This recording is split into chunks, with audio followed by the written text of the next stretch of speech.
এখন আমরা রয়েছি থারু কালচার প্রোগ্রাম দেখব সেই হলে। এখানে চিতওয়ান নেপাল এখানে একটি প্রোগ্রাম হয়, কালচারাল প্রোগ্রাম। এটি হচ্ছে চিতওয়ান ডিস্ট্রিক্টের নিজস্ব কালচার এবং কালচারাল পারফরমেন্স। এটি আমরা এখন দেখব এবং আপনাদেরও দেখাবো।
আজ আমাদের চিতওয়ান ভ্রমণের লাস্ট দিন।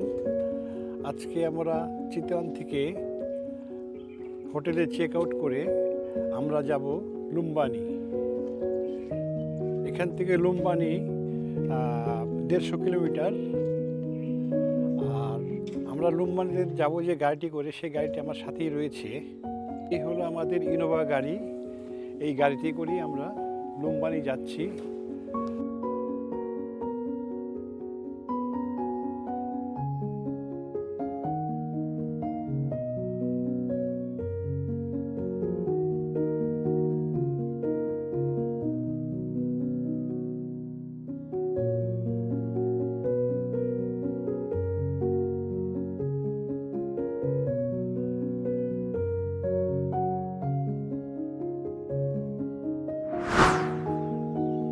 নেপাল ভ্রমণে আজ পৌঁছে গেলাম লুম্বানিতে।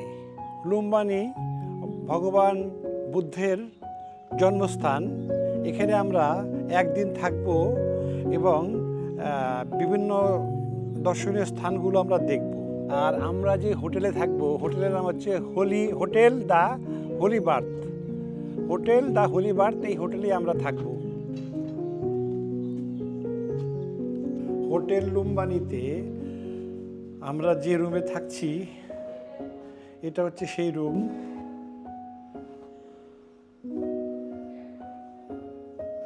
দুটো সিঙ্গেল বেড রাখা আছে। লুম্বানি ভবনে আমাদের প্রথম দর্শনীয় স্থান হচ্ছে কোরিয়ান টেম্পল। কোরিয়ান টেম্পল আমার সামনে রয়েছে। লুম্বানিতে অবস্থিত কোরিয়ান বৌদ্ধবিহার ও স্তূপ। এটি কোরিয়ান গভর্নমেন্ট দ্বারা নির্মিত ভগবান বুদ্ধের জন্মস্থানে।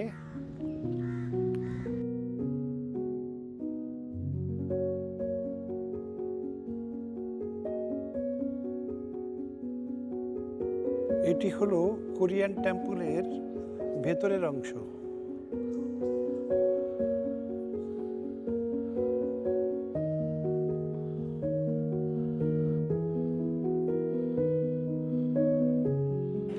এবার পৌঁছে গেলাম আমরা লুম্বানির চাইনিজ বুদ্ধিস্ট টেম্পল।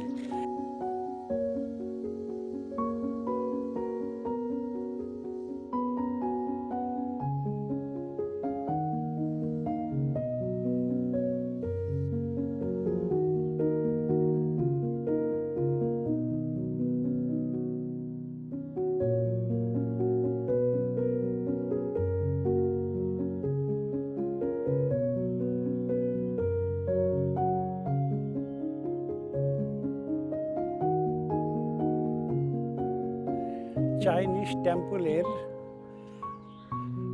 ভেতরের মন্দিরটি আপনারা দেখছেন।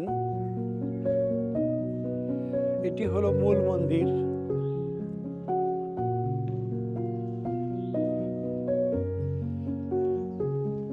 চাইনিজ মূল মন্দিরে ভগবান বুদ্ধের মূর্তিটি প্রদর্শিত হয়েছে।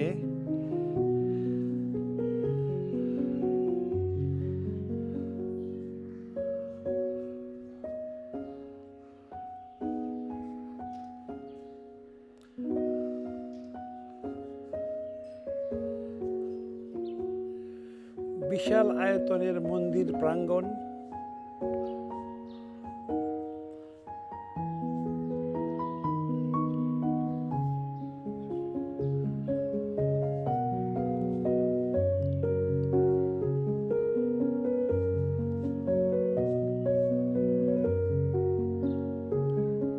আপনারা দেখলেন চাইনিজ বুদ্ধিস্ট টেম্পল লুম্বানি। এটি বৌদ্ধবিহার ও শান্তিস্তূপ। এটাকে নেপাল গভর্নমেন্ট বানিয়েছে লুম্বানিতে ভগবান বুদ্ধের স্মৃতিতে। আমার পিছনে দেখছেন যে মন্দিরটি লুম্বানি বুদ্ধিস্ট মন্দির, এটি ফ্রান্স সরকার বানিয়েছে। ফ্রান্স দ্বারা নির্মিত মন্দিরটির নামকরণ করেছে লিন হা সুন টেম্পল, লুম্বানি, নেপাল। এবার আমরা দাঁড়িয়ে আছি জার্মান দ্বারা নির্মিত বুদ্ধিস্ট টেম্পল লুম্বানি। এটি হচ্ছে গেট। ভেতরের অংশ আমি আপনাদের দেখাচ্ছি। এটি হলো জার্মান দ্বারা নির্মিত বুদ্ধিস্ট মন্দিরের ভেতরের সাইড। নাম রেখেছি দি গ্রেট ড্রিগাং কাগকিয়াত লোটাস স্তূপ। সরাসরি নামটি সামনে লেখা আছে।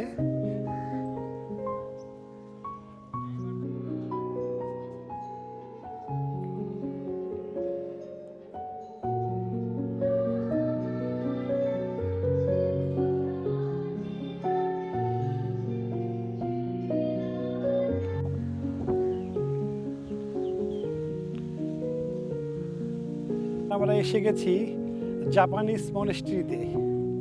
লুম্বানিতে অবস্থিত জাপানিজ টেম্পল। এটা হলো জাপানি টেম্পল বা জাপানি মনেস্ট্রি লুম্বানি। জাপানি টেম্পলে ভগবান বুদ্ধের মূর্তি রয়েছে। এটি জাপান সরকার কর্তৃক নির্মিত বুদ্ধ মনেস্ট্রি লুম্বানি।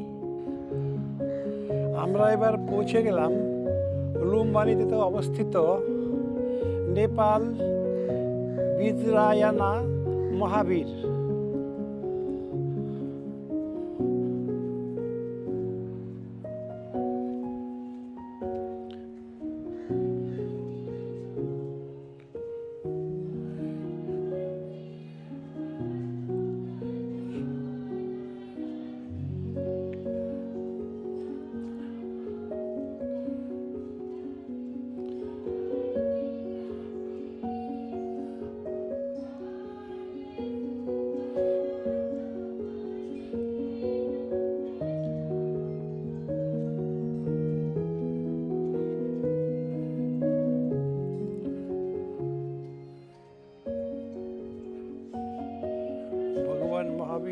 মূর্তি।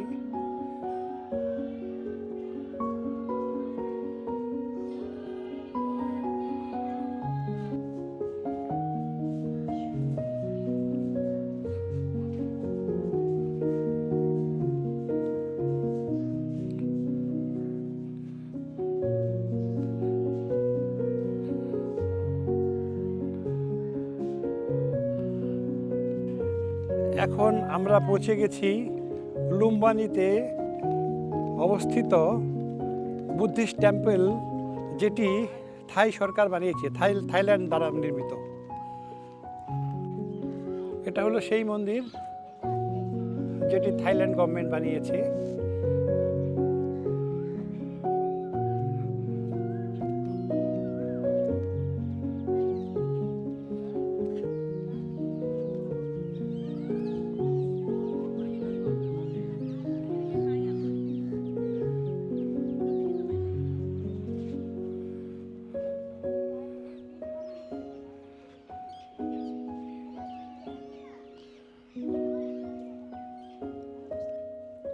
এটি হচ্ছে থাই মনেস্ট্রির ভেতরের অংশ, যেখানে ভগবান বুদ্ধ বসে আছেন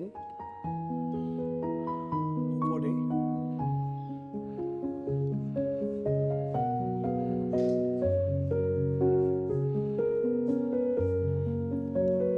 এবার আমরা পৌঁছে গেলাম কম্বোডিয়ান মনেস্ট্রি লুম্বানি। লুম্বানিতে ভগবান বুদ্ধিস্টের কে উৎসর্গ করে কম্বোডিয়ান সরকার এখানে এই বুদ্ধিস্ট মনেস্ট্রিটা স্থাপন করেছেন। এখন আমরা ভিতরের দিকে চলছি। এখানে লেখা রয়েছে কম্বোডিয়ান মনেস্ট্রি লুম্বানি। কম্বোডিয়ান মনেস্ট্রির ভেতরে ভগবান বুদ্ধ বসে আছেন। উপরে বোধিবৃক্ষ রাখা আছে, তার নিচে ধ্যানমগ্ন ভগবান বুদ্ধ।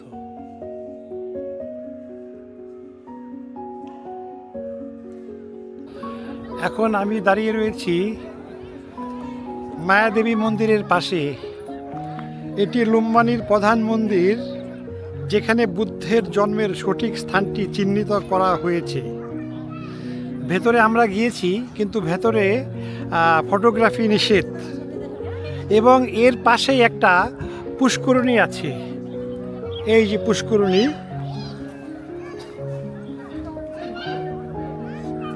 বিশ্বাস করা হয় যে ভগবান বুদ্ধের জন্মের পরে মহামায়া মানে বুদ্ধের মা এখানেই স্নান করেছেন।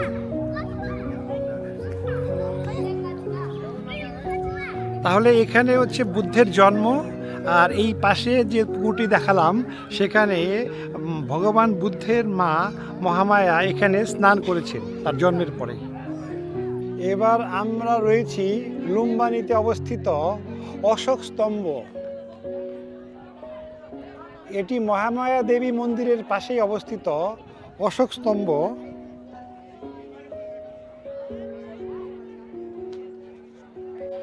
সম্রাট অশোক এখানে এসে এই স্তম্ভটি স্থাপন করেন, যাতে ব্রাহ্মী লিপিতে লেখা আছে যে বুদ্ধ এখানেই জন্মগ্রহণ করেছিলেন।